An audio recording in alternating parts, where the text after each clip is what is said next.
नमस्कार, ESPN 9 news आप देख रहे हैं। आपके साथ मैं हूं अक्षय अग्रवाल। रविवार 3 दिसंबर को जिस तरह से राजस्थान विधानसभा चुनावों के नतीजे भी अन्य 3 राज्यों के विधानसभा चुनावों के साथ आ गए थे, उसमें 199 विधानसभा सीटों पर मतदान होने के बाद भारतीय जनता पार्टी ने 115 सीटों पर जीत दर्ज कर कांग्रेस को बड़ा झटका दिया था। और फिर करीब 9 दिन का वक्त लेने के बाद यहां मंगलवार 12 दिसंबर को भारतीय जनता पार्टी ने भजन लाल शर्मा के रूप में राजस्थान को नया मुख्यमंत्री दिया। बता दें कि भजन लाल शर्मा जो ब्राह्मण समाज से आते हैं, उनके साथ ही भारतीय जनता पार्टी ने राजपूत क्षत्रिय समाज से आने वाली दिया कुमारी को उप मुख्यमंत्री बनाया। तो एक अन्य उप मुख्यमंत्री यहां प्रेमचंद बैरवा जो अनुसूचित जाति से आते हैं, उन्हें यहां पर उप मुख्यमंत्री का पद दिया। ऐसे में माना जा रहा है कि जिस तरह भारतीय जनता पार्टी ने ब्राह्मण, क्षत्रिय और एक अनुसूचित जाति से आने वाले व्यक्ति को उप मुख्यमंत्री का पद दिया है, तो इसके जरिए भारतीय जनता पार्टी ने राजस्थान की सियासत में हिंदू वोट बैंक को बंटने का बिल्कुल भी मौका नहीं दिया।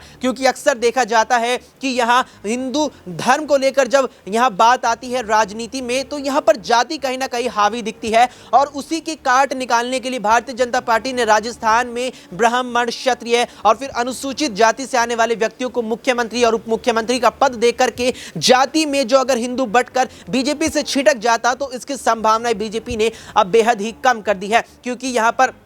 जिस तरह से 3 संवैधानिक पद यहां पर दिए हैं, हालांकि आपको बता दें कि संवैधानिक पद की बात यहां पर आ चली है, तो जिस तरह से दिया कुमारी और प्रेमचंद बैरवा को भारतीय जनता पार्टी ने उप मुख्यमंत्री बनाया है, तो उप मुख्यमंत्री यहां पर कोई भी संवैधानिक पद नहीं होता और इसको लेकर भी राजस्थान में विवाद रहा था। बहरहाल इससे इतर अगर बात करें, तो जिस तरह से पार्टी ने यहां पर 3 अलग अलग समाजों से आने वाले व्यक्तियों को मुख्यमंत्री और उप मुख्यमंत्रियों का पद अब यहां पर सौंप दिया है, उससे माना जा रहा है कि न केवल इन विधानसभा चुनावों के बाद अपनी बल्कि 2024 के लोकसभा चुनावों में राजस्थान की 25 लोकसभा सीटों को साधने के लिए भी बीजेपी ने ये एक बेहद ही बड़ा यहां पर कदम चला है। इसके जरिए अगर यहां पर विपक्ष जाति के आधार पर बीजेपी के हिंदुत्व वोट बैंक को तोड़ने और उसे बांटने की कोशिश भी करेगा, तो कहीं ना कहीं वो विफल होता नजर आएगा। क्योंकि जिस तरह से भारतीय जनता पार्टी ने यहां पर 3 अलग अलग पदों के लिए